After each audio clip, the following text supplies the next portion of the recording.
right. Well, here we go. Coaching. And beyond. First off, we're going to do some more in-depth introductions, and I'll have Nancy go first. So hi, I'm Nancy Lubin. I've been coaching for almost 30 years. And I find that coaching is something that not everybody knows about. And it's a great way to get the support you need from an objective space. And so you get a little cheerleader, you get a little nag, you get someone who understands organization and also recognizes that we all have a life and pressures come from odd places. And sometimes just having someone to help you navigate that space is really helpful. So I felt very honored when Matthew called me and said, I'd like to do a dissertation. And I said, great. He said, but I think it would be really good to have you on board. So here I am. I've been on for a year or two, and Matthew will tell you more about it. Great. Thank you so much, Nancy. My name is Matthew Spino. I am a doctoral candidate at the University of New England in Portland, Maine. In my 4th year of the program, due to COVID, I should have been done last year, but life is strange. I'm doing a dissertation on vocational education, is one of my passions. And over the years, I am a certified special ed teacher. So again, education is one of my passions. So the dissertation I'm doing is very important to me, not only for the research I'm conducting on career and technical education, but developing the skills necessary to create very strong and rigorous research for a career within becoming a lobbyist for career technical education down in DC.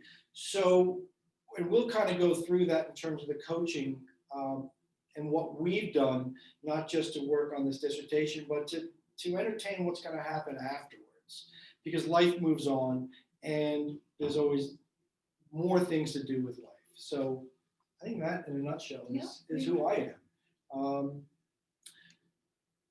So let me just see what's going on here. There we go. I'm going to go backwards. I'm going to go forwards. Got it. So you guys are dizzy, right? What I'd like to be able to do, and this is going to be interesting because with the technology, we have a couple screens, but I want to know why you're here. We want to know what do you want to know? It's a vague topic, coaching in a dissertation, but we want to know why you're here. So if people could kind of, Alia, if you can see people's hands, if people raise their hands and just give us some ideas of why you're here. We've got Jess Gregory saying, supporting my doctorate. Okay, we got it. I'm scribing. So Jess says supporting doctorate. Let me just see.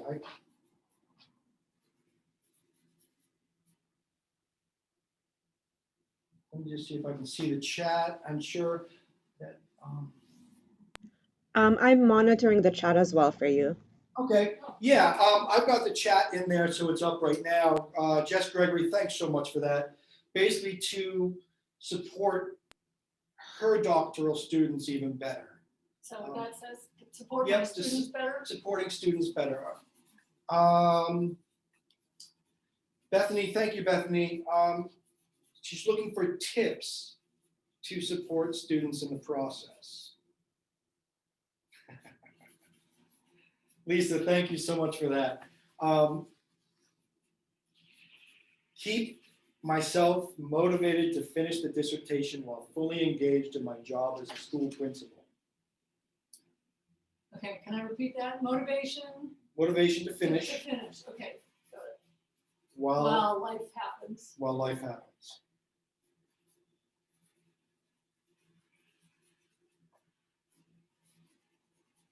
Yes, thanks, Megan. Working full-time while dissertation. That's a huge juggle, huge balancing act. To learn about the different areas of support and resources needed to complete the dissertation. different areas of support and resources needed to complete dissertation, of which the coaching for me is just one resource. There's so many out there to help you get over that finish line. Coaching is a really, for me, good.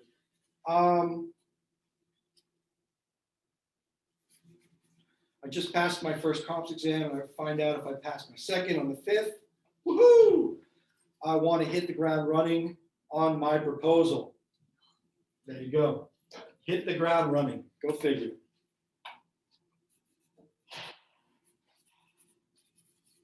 Yeah, it took me a year to get my proposal done, and we'll blame it on COVID-19.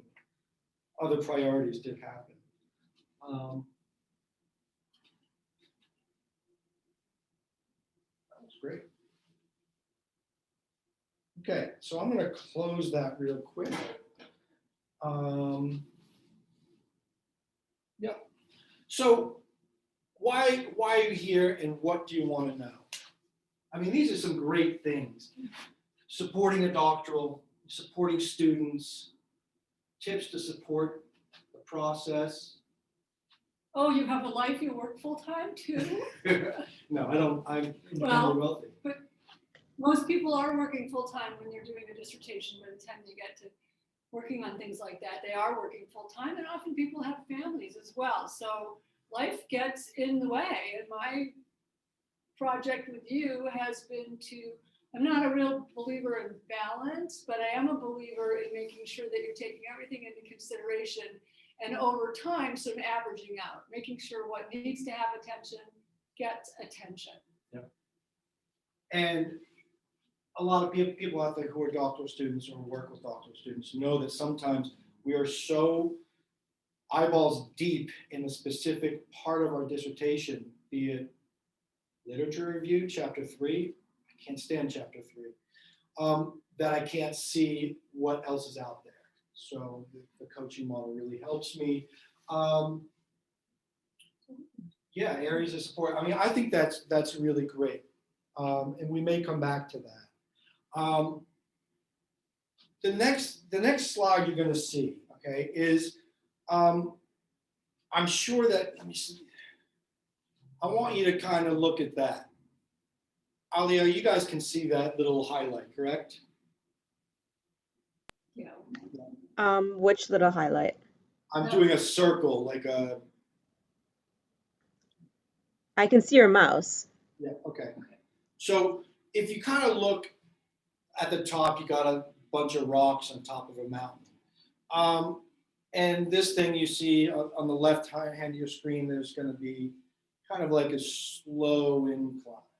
So what we're trying to do is we're kind of trying to talk about what it's like to navigate finishing a dissertation. A lot of people think it's like climbing Mount Everest, which is a great metaphor. But I like the metaphor of running a marathon, because I like to run, and I like to run long distances. But I've never done a marathon. And the same token, I know there's so much preparation to do a marathon. So in our work with Nancy, there are times where I said, man, I feel like I'm running a marathon, literally. And so we use that metaphor to really allow us to develop the procedures and the processes to discuss parts of the whole. Okay, so basically, so you want to run a dissertation. Kind of cheesy, but that's the way it is. That metaphor has helped me get to the point where I am today. And I am knee deep in data collection today, tomorrow, Friday. So it's really, the only reason I can do this webinar is because of the work that I've done using the coaching as a resource. And, I'm just doing the work. It's not hard, just doing it. What we want to do here is we're going to look at the phase 1. Okay, phase 1 is a very important thing. When I contacted Nancy to say, hey, I'm going to do a dissertation, and I had it all in my head, I was going to finish it. I was going to finish it in 8 months or something like that, some ridiculous amounts of time. So I said, yeah, I'm gonna do a dissertation. In my mind, I already had it done. I did not even look at the map, okay? I did not even know the territory.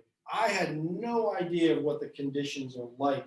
So when you run a marathon, first thing you think about, all right, if I'm gonna do the Boston Marathon, here's the route. Can I even run that? And then you make a decision, yeah, I can do that. Territory, I can run on flat, I can do steep. Downhill might be a little hard because I may fall flat on my face. And then you got the conditions, weather or emotions. Have I considered life? I mean, a couple of people talked about working full time. I didn't consider life. I just knew that I would have another piece of paper on my wall to throw darts at, so to speak. So I get to tell a little story about it. So now he says, I'd like to meet with you in your office about doing this dissertation. And I said, and he said something about wanting to have it done within a year. And I thought, that's interesting. I didn't think one did a dissertation in a year, but what do I know? I haven't written a dissertation. So I said, sure, come meet with me. And I'm a coach. I live in flip chart world. So I had my chart ready to go. And I said, great. So tell me what you want to do. And he told me. And so we kind of made that the middle of the mind map, because that's what I did. I made a mind map with him. And I said, well, so tell me how that works with your kids. How do you do family and a marriage and work? Let's see, what else? And he's running a small business too. He and his wife are developing a small business in an educational field. And I know this guy well enough to know that if he is not eating right and working out, he doesn't have a brain. So where's the time that one does that? And we live in Maine, so then there are always cars that don't start and snow to be shoveled and wood to be stacked. And what the mind map was like this. It was huge. I think that was a pretty, that was your first look at the real territory, I think. Is that right? It was, because I actually still decided to do the dissertation. Okay. And we're gonna show you, Just put that right up in the we're gonna show you a bigger one, just so you can see, but if you can kind of see this, there's me in the middle. I've got my business, I got wellness, I've got relationships. Sorry. I've got EDD, but then this thing over here, that was a momentary lapse of not being reasonable. It was called Learner Project, which I was going to do on top of, or at the same time as a dissertation. And that's one of the reasons why I sought Nancy out, because I knew that when I step in to do something, I do it until completion. I made the commitment to do a doctorate. I know I'll do it some way or another. But then you had this other thing out there, this learner thing, where I wanted to make a coffee table book because it sounded good in my mind. It's ridiculous. So anyway, Nancy and I just sat down and we made that map, and you're going to see it again later on. But what I wanted to show you was, coaching as a resource. This is just but one thing you can use, because you have a cohort of colleagues, you have your dissertation committee, you have resources from the school.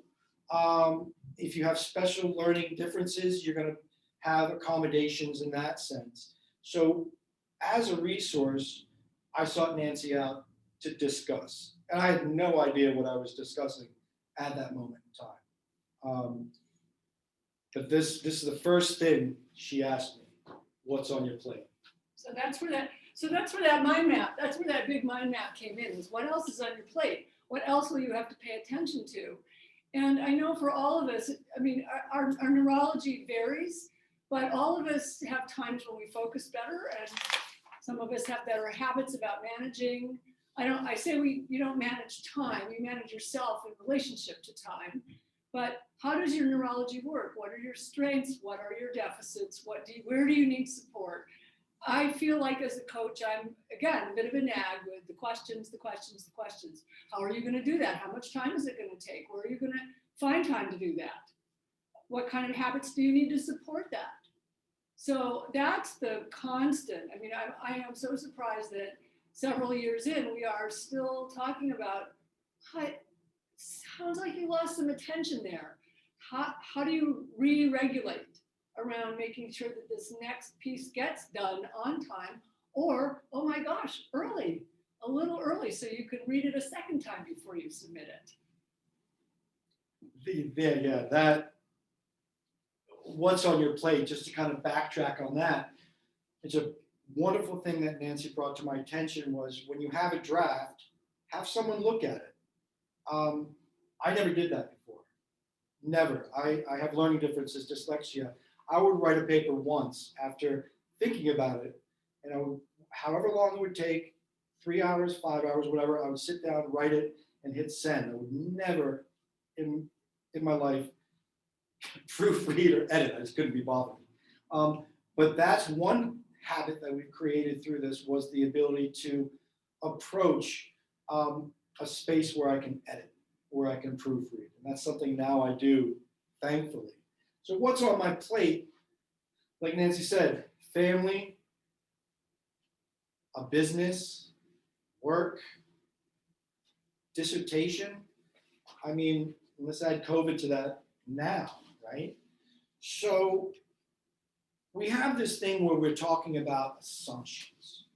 I just assumed when I start something, I'm going to finish it. When I signed up for that doctorate right after my master's, I was like, I can do this. But I never even thought about different assumptions. What does it take? What does it take to, and if you can see this, okay? The relationships, right? I never even thought about, and I knew about my kids and my wife and stuff like that, but I didn't think about the impact on them, because doing a doctorate takes some time and takes some brain power. So those assumptions, don't assume. And we have a great story about assumptions. That was late in the game. Yeah, Right? this happened 2 weeks ago. Nancy and I, in preparing for this webinar, decided to have a meeting. An in-person meeting. Well, I assume. Yeah. Right. So Matthew says, "Do you want to meet?" And I said, "Sure, I want to meet." And I say, I don't know. You can see I've got a little bit of gray hair, so for me, a meeting means an in-person meeting. Yes, I know we've all been on Zoom for a year, but I'm 10 minutes from here, from Matt's office. So I thought, well, sure. So I got in my car and I got to his office, but his car wasn't there and the lights weren't on. So luckily we have cell phones. So I texted him and I said, I am at the Steel House. Where are you? And he said, I'm at home. I'm in front of my computer for a Zoom with you. I felt horrible. But there it was. I assumed that because of the way life is, I assumed we were going to have a Zoom meeting. It worked out in the end. We had the meeting via Zoom. But here I made a huge assumption. And if there would have been a lot more travel, we're very fortunate to live in a very small community, it would have been more difficult to have that meeting, which is important. So I had to grapple with all the assumptions of doing a dissertation. And kind of going back, I sought Nancy out probably in the first 3 months of my studies. So I was doing core courses. And in my particular program, there's reading, there's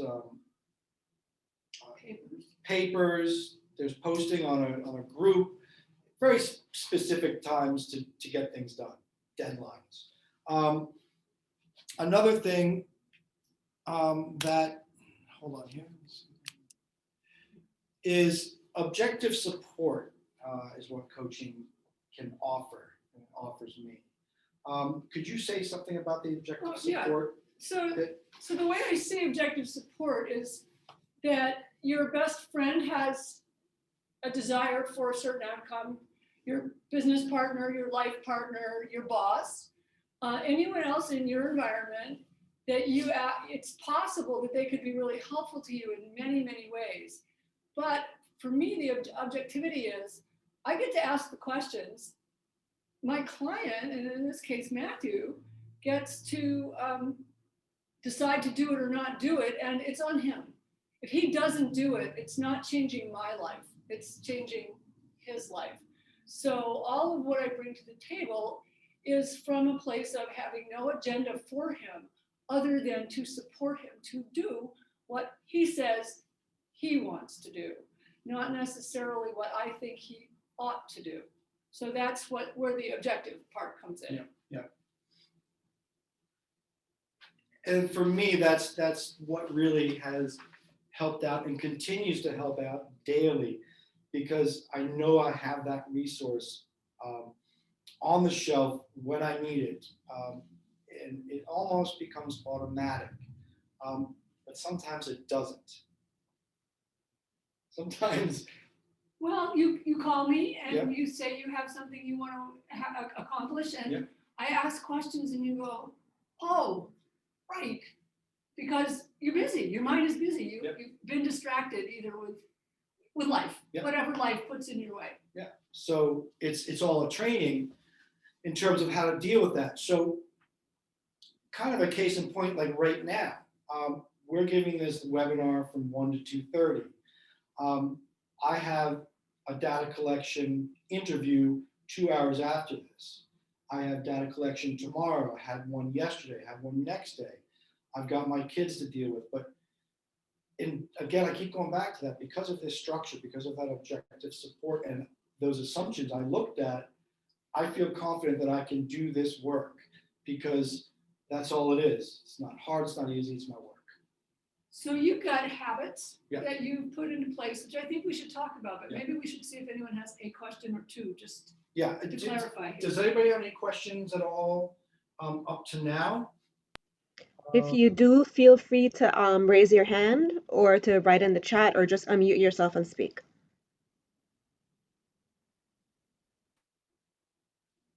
I need to get my glasses on. Looks like there are none. I'm going to close that down. Okay, we'll keep going here. Okay, so we have that that thing. So a phase 2. This let me grab my thing so I can see it.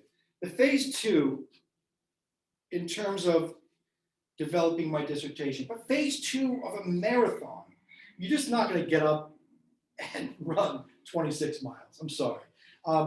Unless you're a superhero, that just is not going to happen. So you really got to say, okay, phase 2, I need to really understand.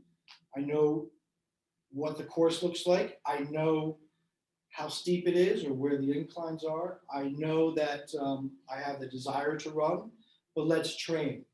How are you going to deal with the emotions of when you're really tired and you don't want to move on anymore?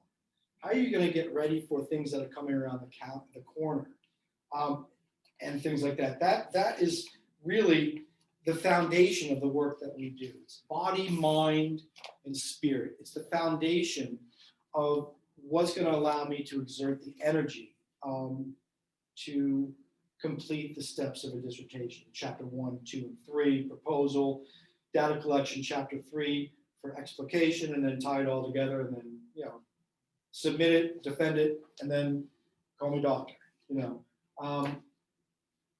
It sounds like kind of a joke, but I'll show you something later. This is a huge milestone for everyone, and we take it very, very seriously. Components of the momentum. Again, be aware of the obstacles. If you're doing it in Boston, excuse me. Yeah, if you're doing it in Boston, and I come from Massachusetts. I spent a lot of time in Boston, and if I decide to run that marathon, I know at certain points, there's going to be some motion coming on, just because of the history of the Boston Marathon. If I did it in New York City, it might be a little different. So I have to be aware of that obstacle. I have to be aware of when there's going to be turns. I have to be aware if there's holes or potholes in that road. So, in essence, during that training, I'm going to figure out how my momentum works. Do I work best in the morning? Do I work best in the afternoon? Do I need to edit? Do I need to draft? Do I need to step away? Do I need to go take a hike? Do I have to spend time with my family? Do I need to just look at the ocean? You need some rest. Yeah, rest. Yeah, that's a big one. And pacing, again, pacing is knowing the territory. When can you go full out? When can you not? When I put in my proposal, I spent a lot of time developing that proposal, going through it, creating slides, making sure I was able to defend what my study was. I presented it, it got accepted. I did my institutional review board application, and then I had 2 weeks. I'm like, what do I do? I said to Nancy, I said, I got 2 weeks. I had no idea what to do with myself. I had this free time, but it wasn't free time. So it's pacing, knowing that territory, and planning for that, the different momentum that you need. And one thing that my chiropractor said, he runs marathons, and we've had a great discussion over the past couple of years of this dissertation. And he said to me, he said, Matthew, he said, drink before you need to, and walk. Don't wait until you're thirsty. Just take care of yourself. So that's a very important part of the training for this process. So I want to say a little bit about the pacing. I think that's a piece that people don't think about. And on the slide, it says know the territory. And for me, that's over the course of the time that you're doing this, are there planned family vacations? Are there major holidays? We talk about it as if it were a marathon, and we simply have to know the physical geography of it, which may look like how many courses are you taking, how many papers do you have to write, how many meetings do you have with your committee? That's some of it. But It started with the. okay. If you really know the territory, then you are also taking into account all of the things that will come your way, and you can't know everything. But if you can figure out what you can know, then when the unknowns show up, you don't get blown off course quite as much. So wouldn't you say that's been true, and more so now? I mean, every once in a while, I'll ask Matthew a question. He'll say, I've got it. I've got my chunk calendar, right? You have a tool. Yep. And we didn't even talk about values. Yeah. Well, values are a very important thing. I'm just going to do something really quick with the values. So one of my values for this, I'm looking. I mean, if you kind of see these things here, this is but a year and a half of notes. And one of the biggest things that Nancy and I have worked on is the value piece. What do I value in my life? Okay, I value family, but I value, I value education. Okay, and hopefully you can. I'm pretty sure you can see that. But what does this education mean? This education to Nancy may mean going to high school or going to college, or maybe to Jess, it might mean education. I'm a professor, or I do this. What education means for me, right, is to literally graduate, is to graduate. Okay, I know there's so much in between, but for me, education meaning graduate. Okay, and then I can take this and say education to me means success, right? Education for me means to squash, and I will say this very powerfully, squash the naysayers, right? And then because in high school and college, I used to have teachers telling me I was stupid, dumb, and lazy. You're never going to amount to anything. You're just going to play sport. But I now have 3 degrees and 1 on the way. And this, to me, education means I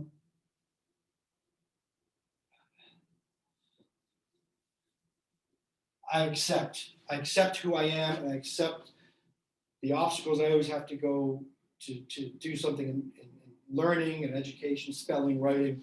So it means something completely different, right?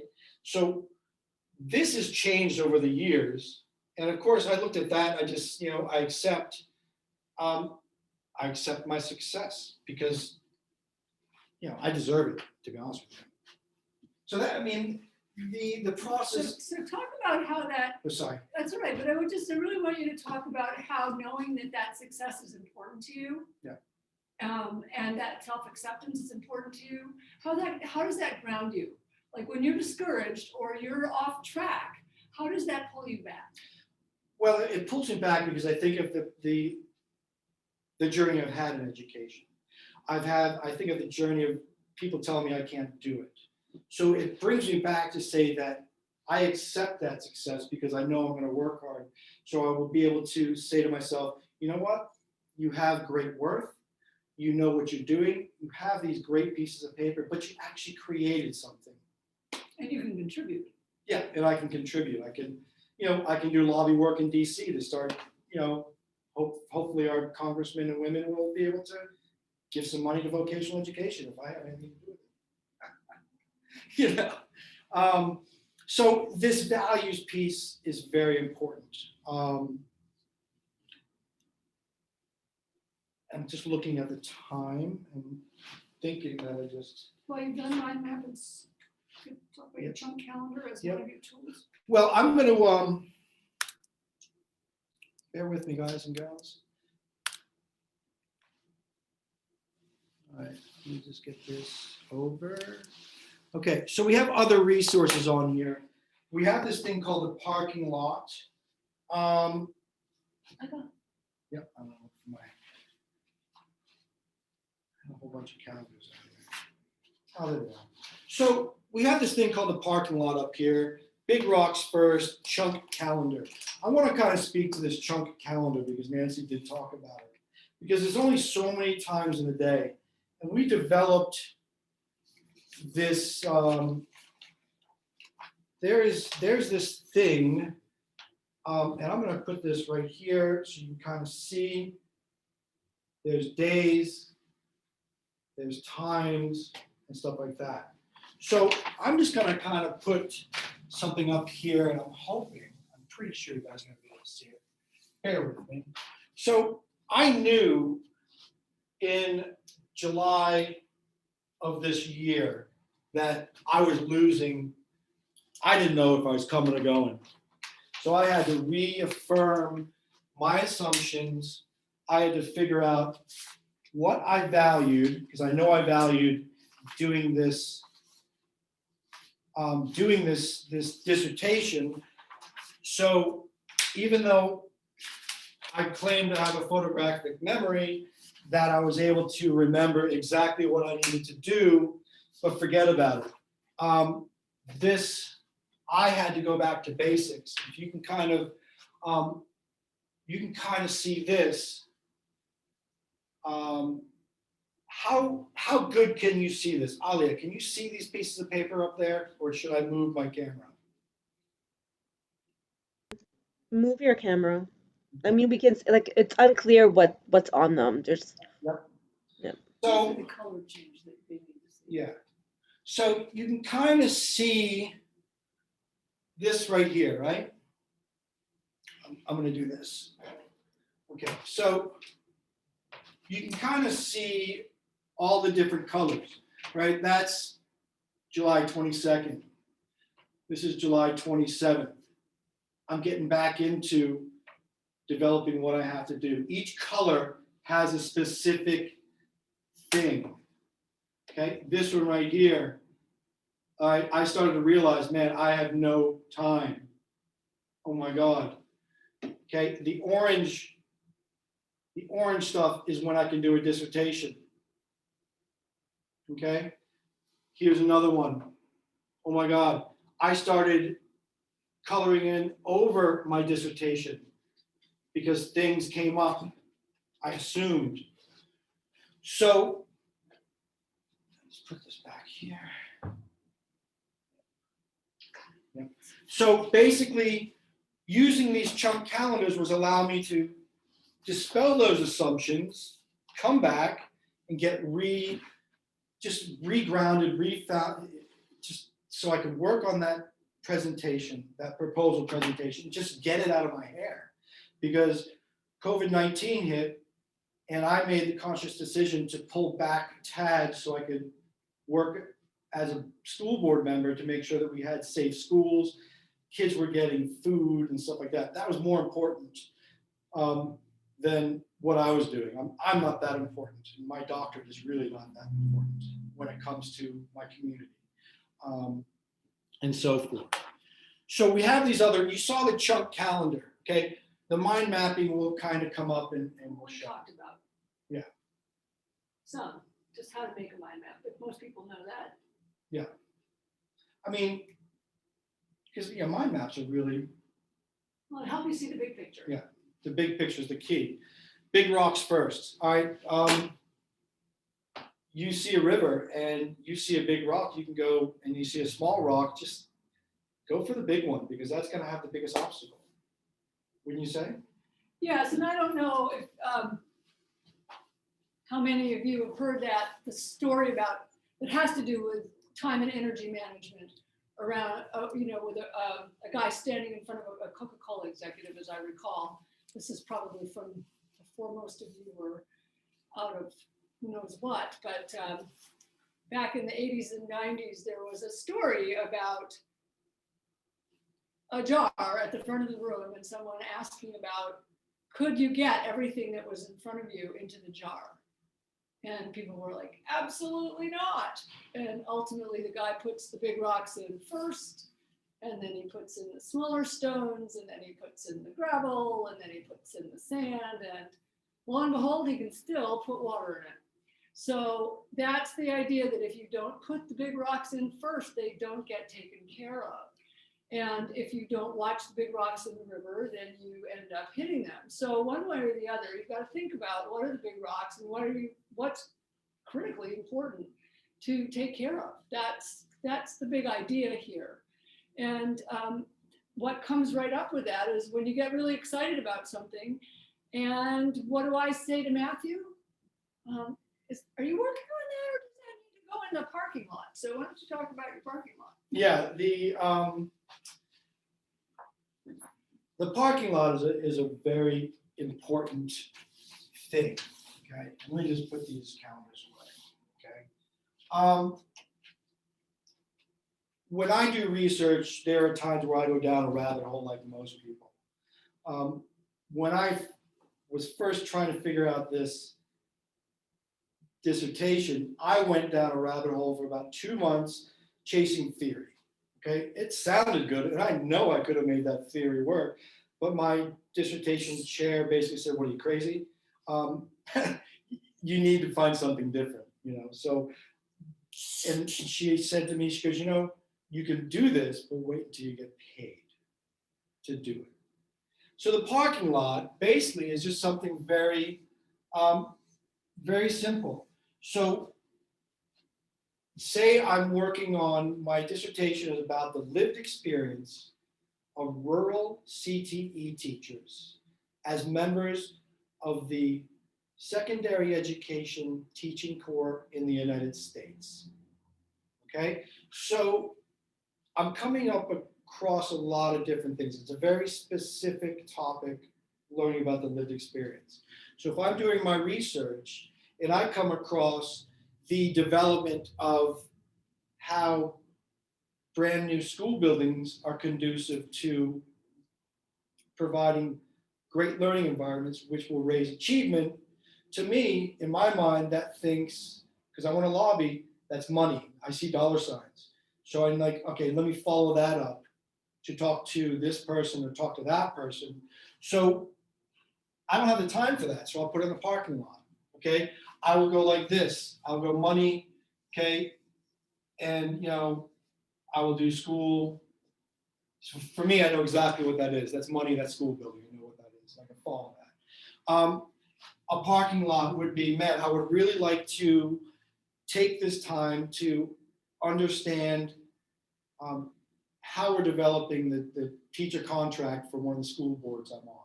So I don't have time for that, right? So I would do this, teacher contract. And I put a piece of paper so I can see, when I see that, I know exactly it's a teacher contract. That's something I want to develop later on. So this parking lot is a great place for me to put these ideas that are so important that I want to be able to investigate. So another thing that in my research specifically for my dissertation, because it's very philosophical in terms of the lived experience. We're talking Edmund Husserl.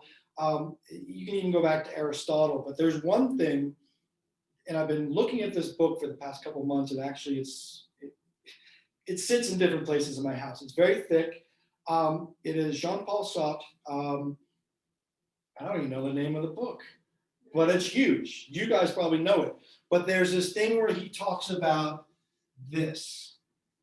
And they talk about the other, okay? And this, I have a feeling, has great value for my dissertation, but for me to read that book is a waste of time. I don't have the time for that right now because I know it's relevant, but maybe that's something I need to investigate when I'm done the dissertation and someone's actually paying me to do this, because I know I could make it work, but I don't have the time. I have all the time I want in the world. I'm not going to make the time for this. Let me reuse that language. That's something Nancy and I have worked on with this language. So the parking lot is a great resource for me to kind of filter out what's important, what's right in front of me. And, I'd like to look at that later. I'd like to drive that car, maybe in spring. There's something about distinctions that really needs to be, I need to tease that out for you, okay? Well, let's talk, I'm going to hop in here and say that I am forever challenging my clients, and Matthew in particular, on his use of language. And the other day we were talking about something that needed to be done. And I said, he said, it's hard, but I can do it. And I said, well, what if you just decided that it was work? Not hard, just work. And what I think about that is that when you say hard, it comes with a huge emotional load of meaning that therefore makes it not neutral. Work is work. You get work done. It's either done well or not well, but you get work done. Work has some definition, and you can say that's going to be work and I'm going to get the work done. And you simply get it done. It has pretty much no charge. Hard, that's going to be hard. Already your shoulders are sagging and you're a little concerned about whether you'll be able to get something that is hard done. So I am always pushing at language and how we talk to ourselves, not to mention how we talk to other people. And one of the things that I do talk about are distinctions. And the way in which we function in the world has very much to do with the way we language ourselves. So when someone says, well, how can I support my students better? Check in on their language, check in on how they're telling themselves what they should be doing or how they should be doing something, and what is this should word anyway? So language for me is a big, big tip. Watch your language, watch your emotional response to your language, and there were a couple right here that Matthew pulled out. Yeah, well, the language is big because a lot of times Nancy will talk about something and I'm like, yeah, I'm okay with this. And she'd be like, excuse me? Yeah, I'm okay. She goes, convince me. So that language, many times we would go down that road where if you use the proper language, it works. And the distinctions you'll see on that slide, there's a react versus a response. I mean, reaction basically is, to keep you out of harm. If you touch that hot stove, you're going to come back a little bit. So you're going to react with emotion. Okay, you're going to react just to make sure that you're safe. But then you've got a response. You actually can make the time for that response. I want to say yes to this, but I probably should say no. Let me work this through. What are the benefits for me? What are the, how is my family or how is my job? How is this going to impact everything? So I'm going to create a response, and that's so hard to do because I'm like, yes, yes, yes. And I don't know how to say no, but I'm getting better at that. So that's very interesting. And this one that we're going through now, willful and willing, I haven't really figured this one out yet, but I know I'm willing to learn. And we're going to keep coming back to this, I think, the willful and willing. What did we? So what I think about willful and willing is willful takes work. So I can willfully get it done, or I can be willing to make time in my day, make sure my office is ready to do the work, that I have the resources I have. And so I'm not exhausted. Willful takes work. And willful takes effort. You know, if you will something, if you're going to will something, you're going to make it happen. And I'm all for it. I think that those of you who are either teaching or doing doctorates are making something happen. I don't doubt that for a moment. But I would love to see all of your energy go into the creative process that's available to you by not contracting your muscles. That's really the difference.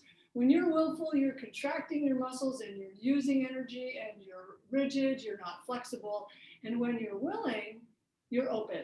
And you have all kinds of opportunity to think about the work at hand, get the writing done. Your shoulders are where they need to be. They're not up by your ears, and you're not having a headache tomorrow because of it. So when you're willing, you enter a space a little more calmly. And then you're not as likely to react, which is an automatic response versus responding, which is a thoughtful response. So I think that there are all kinds of ways to do something, and it's even a matter of the create versus co-create. Similarly, you can create it, you can make it happen, you can do it, or you can say, how can I do this with others, with another? What would that look like? Is that possible in the space that I'm focused on at the moment? So I'm all about looking at your language and seeing if it's leading you toward a healthier way to get the work done that you want to get done, because you have a lot to share with the world. And it's easier to share when you haven't exhausted yourself simply with your language. And I'm going to bring something up and roll with me on this, Nancy. I think this will make sense. You've seen my chunk calendars, okay? I make time. Nancy and I had a meeting several weeks ago where I said, listen, this dissertation is going to happen. We planned this out. I'm going to execute it. I've got to start thinking about the future. What am I going to do for money? How am I going to get a job? So we've mapped all that out. I feel really good about it. I'm doing my data collection as we speak. Right after this session, I have some time to get ready. I have another data collection. I'm doing 1 hour interviews. I'm doing 6 of them. It's qualitative. 6 is good with me. I was going to do 3, yada, yada, yada. Anyway, I have a transcriptionist set up because we were planning this. And 4 weeks ago, Nancy's like, have you called them? No, it was back in October. Have you called them? Have you set it up? I'm like, no, why? Because as you're doing things, I want to make sure that you're thinking about the big picture, okay? I'm too focused on this. So I'm in the data collection. I need my transcripts because the phenomenological explication process is I've got to go through, it's a modified Van Cam process where I'm going to really break down these themes into the specific essence of what it is to be a rural teacher, that identity. And I need those words because the hermeneutic value of those words is how I'm going to develop. Found out that my transcriptionist, fantastic transcriptionist, may be too busy. You don't know about this. May be too busy to finish 5 of my 6. It's taken this person a week to almost get my first one done. I'm freaking out, right? And I was going to talk about that today with Nancy, saying, oh my God, oh my God, oh my God, what do? I have this plan. I don't really have a backup plan. Or I thought I had a backup plan, but I'm freaking out. How am I going to get this done, right? So I was wondering if you and I could have a quick discussion about that. No? Well, we could. It was probably too much. We could. I think, we can certainly have a conversation about it, but I think that if you really look back at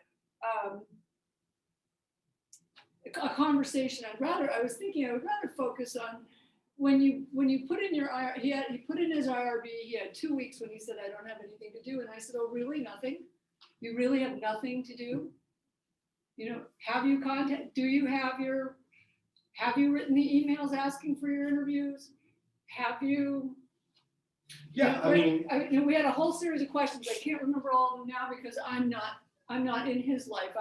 I'm objective enough and far enough away so that I can't remember what I asked. But basically what I was saying is, what are all the things that you need to prepare for while you have this 2-week chunk when you're not focused on writing? What could you be doing? Can you be gathering your resources for job hunting? Can you make sure that everything is in line for your interviews? I had asked that question back in the fall. I had asked, do you have a transcriptionist? How much does that person cost? Can they put aside time for you? Can you give them a time frame during which they can put aside time for you?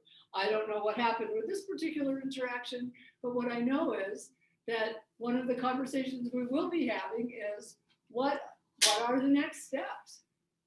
This stuff has to be transcribed. So where will he look and what are his resources?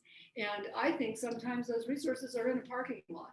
Yep. Often we've made a resource list in a parking lot, or just like we've made an idea list, we've also made a resource list. So my guess is that it'll all work out, but I do think that my job is pretty constantly to say, have you thought about this? What do you know about that? And we're all busy. We get myopic. That's why I come in from the outside and go, what about this? What about that? What about this? And I know it sounds, I think I said early in this session, I am a professional nag and I'm pretty good at it. I can even do it with a smile on my face. So it's worth having somebody who can say, stop and think about this. Because if you take 5 minutes to think about it, there's a very good chance that you'll save yourself a couple hours. Yeah. Right? Yeah, and in that IRB, one thing I found was my interview protocol. I actually put that in the parking lot because I thought I had it to a point where I was satisfied. Because I didn't want that kind of flapping around anymore. So I wanted to get rid of it for a bit, put it in that parking lot. Because I had to identify a specific thing about my questioning in terms of identities of teacher. So I was able to tease that out by putting it in the parking lot and then bringing it back out, where I identified, the ethical, political aspect of teacher professional identity. It's not talked about that much, but it's a very important part of what I'm doing. So yeah, I think that it's very important to kind of see that thing. So this next slide I'm going to show you, it's an important slide, okay? As you look at that, you see the words, discourse on the concourse. And I was thinking about that last night. Nancy asked us, what does that mean? What the hell? Discourse on the concourse. When I used to work in London, I used to take the train and come into Waterloo or Paddington. And you could always see, especially in Waterloo, you could see people all dressed up, ready to go on the Euro train, to go in the tunnel, to go to Europe. And everybody looked, really to the nines. They're having great conversations. They're excited. Or maybe you've got businessmen having a meeting. You might have some people from the city doing a financial deal, but they're all sitting there on that concourse waiting to get on that train. All these different people from all walks of life, nationalities, you name it. So I'm thinking about that, and I'm kind of like a hopeless romantic. And I said, discourse on the concourse. My dissertation, okay, If you look at that if you look at that really busy mind map, that's my concourse, okay? I've got a business that I run, okay? During a pandemic of all things. I have a family. I have a dissertation that I'm doing. I have so many other things I want to do, and I'm talking about it to myself. So this discourse on the concourse right now specifically is I'm talking about all the parts of my dissertation. Okay, I've got my data collection. I've got my follow-ups to do. Okay, then I got to start to explicate. And a lot of times when we talk about dissertations, we talk about data collection. I took a risk and am using the telling a story. I don't really have numbers. I have what it is to experience that. So it's that much more, well, I don't want to say difficult for me, but it's just work. It's not going to be hard. It's just work. So then you have that thing on the left-hand side when I first met Nancy. I'm going to do a doctorate, and I'm going to go across the country and do this learner project because I want to see what they're like with technology. Oh yeah, and I run a business. Oh, and I'm married. I got 3 kids. So when I did that first mind map, it was eye-opening.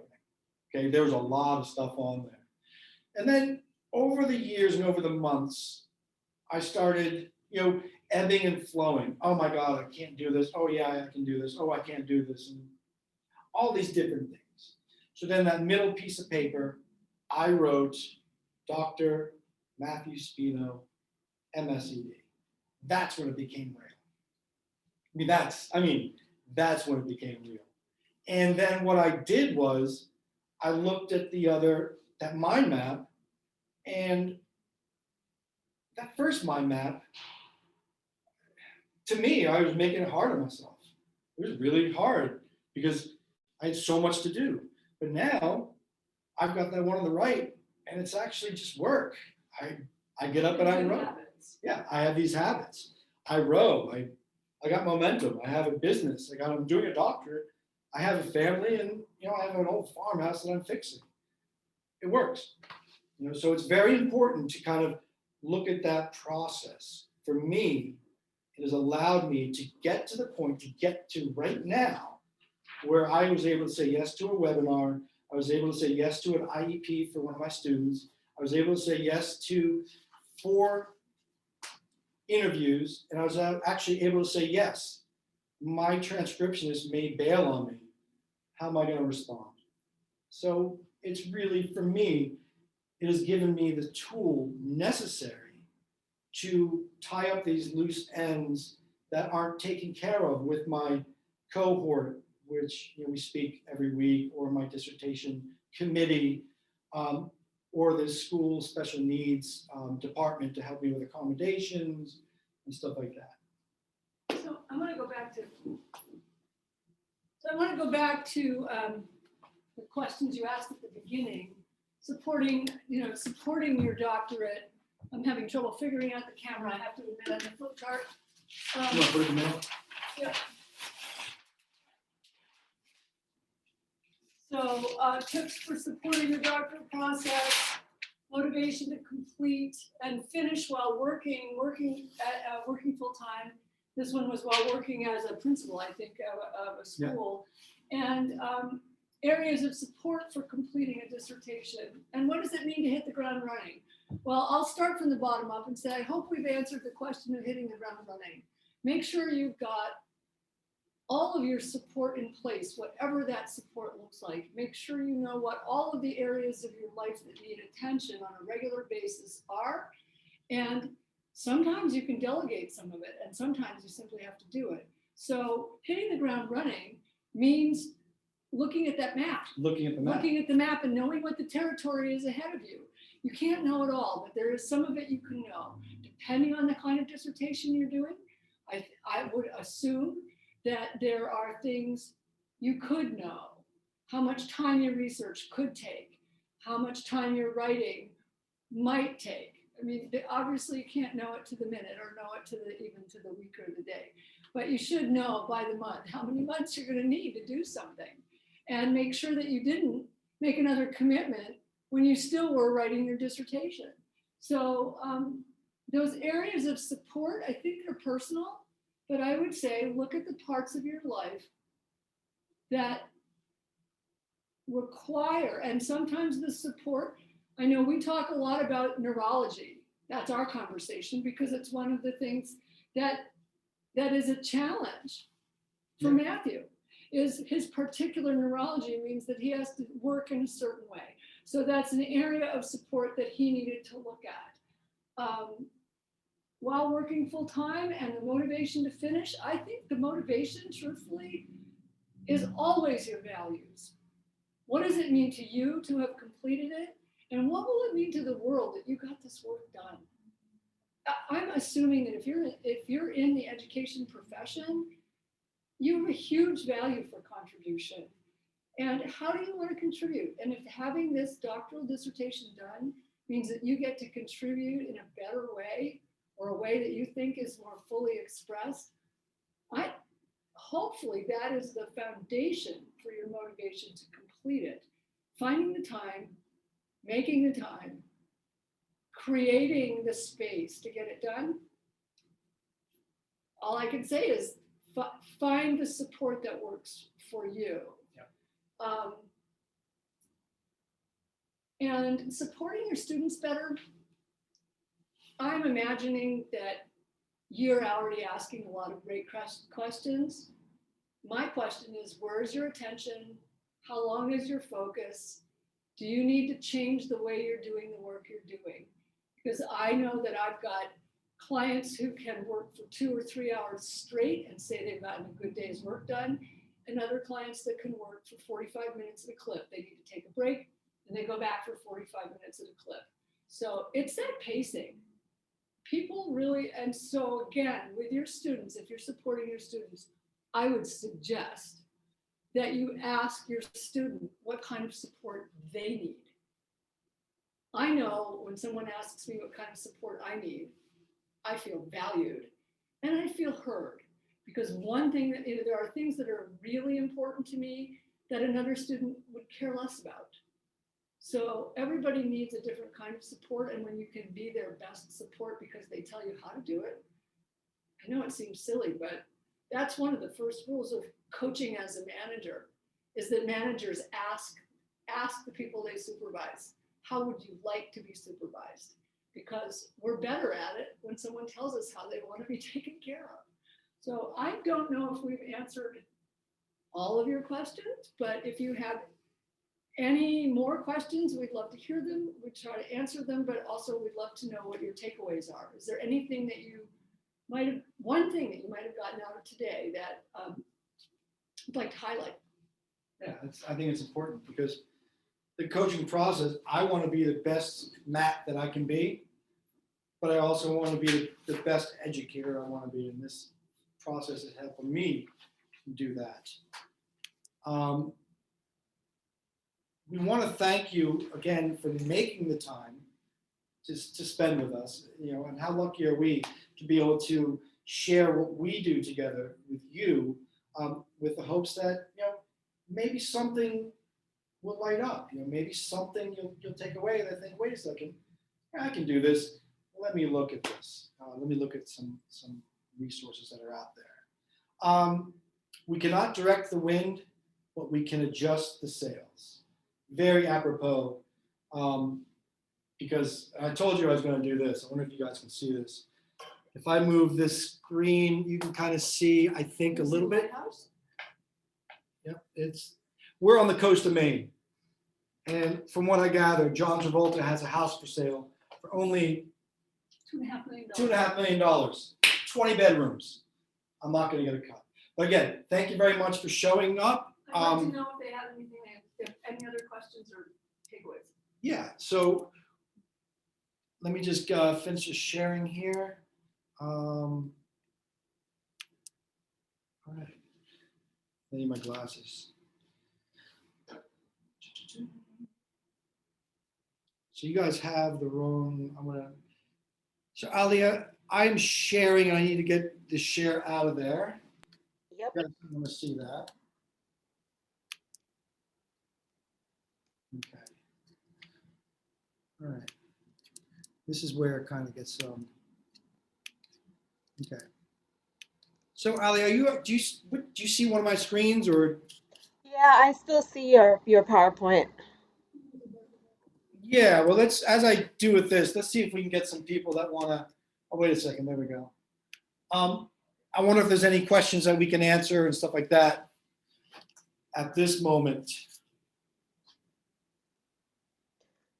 Absolutely. If anyone has any questions, feel free to just unmute yourself and speak, or just write it in the chat. I am monitoring the chat, so.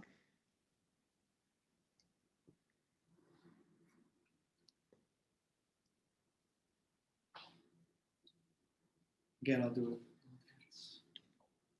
it. We have a comment in the chat from Lisa. She says that her takeaways are making a mind map and to do some house cleaning and prioritizing. Oh, great. Yep, just make sure that house cleaning is not a distraction. I love to vacuum. As do I just did that this morning. Yeah. It's a good way not to write a chapter. Well, it's a good way not to finish your edits, Yeah. in my case. Edits, I can't stand edits. So she wrote house cleaning the map. Yeah, like that first map that I did, I think we really see it, that That was the progression. way to know where you were. Yeah. That was the way to locate yourself in the space of your goals. And I don't see anybody else, but just kind of letting you know, my plan is to finish this dissertation April, May, and then plan for my career. I'm reaching out to different senators and stuff like that. I have a process and the paperwork to do it. Nancy has convinced me to take off July and enjoy it with my family, hike and stuff like that. But then it's all hands on deck come August, September, because I want to be down in DC. I want to make the time to change time, so to speak. So that's what we have for you. Thank you so much. I think Jonathan could share with what he needs to share with now. Jonathan, the floor is yours. All right. Well, thank you very much, Matthew. And, you know, it was a great session, I think, and hopefully people took a lot out of it and away from it. And this is an opportunity, if you enjoyed this webinar so much, to let you know about our next one. It will be coming up on Thursday, April 15th at 2 p.m. Eastern Time. That will serve as the kickoff for the 2021 NERA conference season. I'm Jonathan Steinberg, one of the co-chairs from ETS, along with Stephen Holtzman, our NERA president, who's here today. And during that webinar, we will be covering the call for proposals, give you an update on kind of how we're approaching the conference in terms of format. That is still being discussed. As you know, as you've been following the news with vaccinations, we are keeping very close eye on that. So we will share with you our current thinking about that. We'll get an invite out to you in a few weeks, and we hope you will join us on April 15th. The call for proposals is scheduled to go out somewhere around there, hopefully a few days before, so that you'll have a chance to look at the material before coming to the webinar. And we hope you will bring any and all questions to that webinar. If you do have any questions in the meantime about the conference, you can email us at our official address, which is nera.cochairs, that's as one word, at gmail.com. Aaliyah, hopefully you can put that in the chat so that people can take note of that. Also, our website, www.nera-education.org. If you look on the conference page, we do have some information that is posted already, but we will continue to be updating the website as we move forward with our planning. And like I said, once the call for proposals is released, that will be there as well. So thank you, Aaliyah, for posting those in the chat. And thank you again, everyone, for attending this afternoon. Thank you, Jonathan. Thank you, everyone. We will let you know once the recording has been processed and uploaded. Great. Thanks so much for your support. See you guys. Bye.